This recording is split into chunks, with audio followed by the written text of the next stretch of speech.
Ci mancava solo questo, come se non bastassero le guerre drammatiche che continuano ad esserci, il tema energetico, le materie prime, cioè come se non bastasse tutto questo ci mancavano anche i dazi.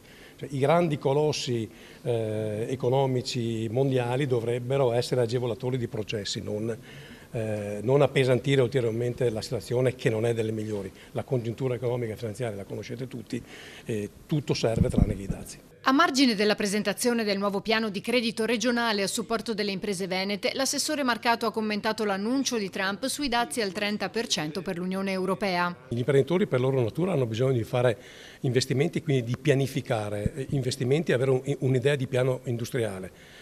Con un interlocutore come l'America che ogni 3 minuti cambia l'assetto complessivo dei rapporti fra paesi diventa difficile fare tutto questo.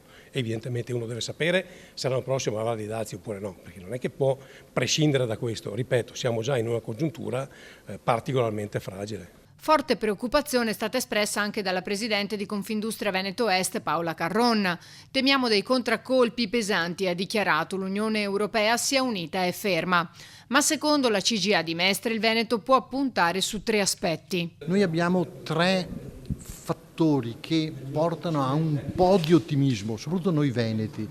L'Italia e dentro l'Italia in modo particolare il Veneto. Primo, noi abbiamo un elenco prodotti che esportiamo molto lungo, quindi se non va uno va l'altro, questo è un po' il nostro motivo di minimo di ottimismo. Secondo motivo, abbiamo il più lungo elenco di paesi clienti verso i quali esportiamo. Evidentemente se va male o se si rompono gli equilibri con un paese può darsi che troviamo spazio in un altro.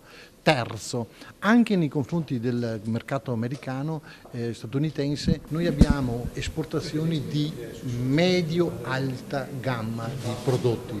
Significa che i clienti nostri negli Stati Uniti sono in grado di spendere.